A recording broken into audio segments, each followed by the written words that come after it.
सोचिए आप एक धूल भरे मैदान में खड़े हैं जिसकी एक छोर पर इजराइल की सेना है और दूसरी ओर दुश्मन की पलिश्ती फौज। मगर युद्ध रुका हुआ है। दोनों सेनाएं सिर्फ एक विशालकाय आकृति को देख रही हैं। उस आकृति का नाम गोलियत है। ये दानव कोई साधारण योद्धा नहीं है। इसने जन्म से लेकर आज तक केवल युद्ध का प्रशिक्षण लिया है। इसका जीने का मकसद ही लड़ाई है। इसकी ताकत, इसका कवच, इसका भाला, सब कुछ सिर्फ एक चीज के लिए बना है और वो है विनाश। और अब ये विशालकाय योद्धा हर सुबह आपके सामने खड़ा होकर गरजता है और कहता है, क्यों छुपे हो? कोई है जो मेरा सामना कर सके? आज मैं तुम्हारे परमेश्वर को ललकारता हूं। गोलियत की इस भयानक चुनौती को सुनकर इजराइल के राजा शाऊल और उनके सबसे बहादुर सैनिक भी डर कर कांप रहे हैं। कोई आगे बढ़ने की हिम्मत नहीं कर रहा है। क्या इस आतंक का कोई जवाब नहीं है? क्या परमेश्वर की सेना हार मान लेगी? इस सवाल का जवाब जानने के लिए आइए हम युद्ध के मैदान को छोड़कर बहुत दूर एक शांत जंगल में चलें। युद्ध और हथियारों की दुनिया से दूर यहूदिया के हरे भरे शांत जंगल में एक जवान लड़का है जिसका नाम है दाऊद। वो अपनी भेड़ों की देखभाल कर रहा है। वो अपनी वीणा पर उंगलियां फेरता है और उसकी धुनें आकाश तक पहुंचती है। वो अपने परमेश्वर यहोवा की आराधना में डूबा है। दाऊद का जीवन युद्ध और शास्त्रों से दूर है, मगर यहीं इस शांति में उसने अपने सबसे बड़े कौशल सीखे हैं।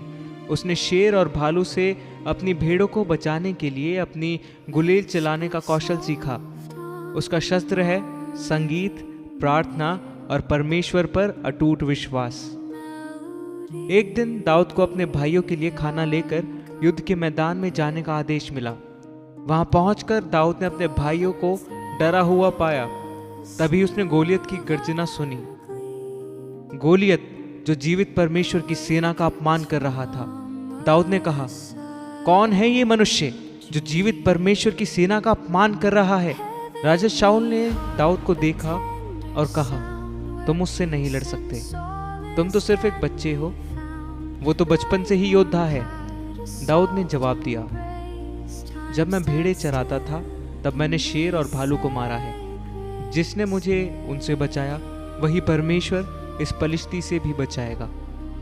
दाऊद ने शाऊल का कवच उतार दिया और सिर्फ अपनी गुलेल और नाले के 5 चिकने पत्थर लिए वो गोलियत की ओर बढ़ा।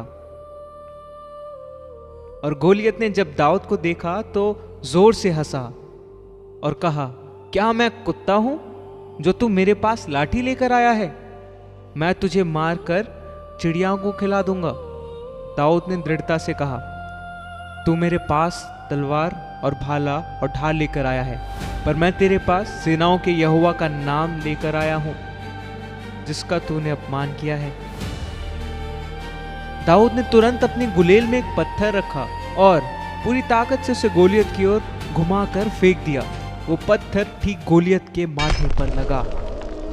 वो विशालकाय योद्धा जिसने जीवन भर युद्ध किया था, जमीन पर धड़ाम से गिर पड़ा। इस जीत ने इजराइल को बता दिया कि शारीरिक शक्ति या कवच से नहीं, बल्कि परमेश्वर पर विश्वास से ही विजय मिलती है। दाऊद ने दिखा दिया कि आपकी समस्या चाहे कितनी भी बड़ी क्यों ना हो, आपका विश्वास उससे बहुत बड़ा है। ये थी दाऊद और गोलियत की कहानी। ये महज इतिहास नहीं है, बल्कि विश्वास की शक्ति का एक जीवित प्रमाण है।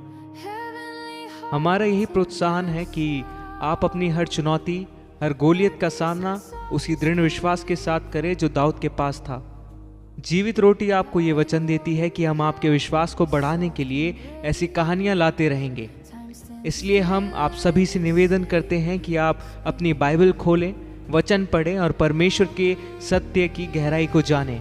अगले सप्ताह फिर मिलते हैं। तब तक परमेश्वर का वचन आपके मार्ग के लिए दिया और आपके जीवन के लिए जीवित रोटी बना रहे।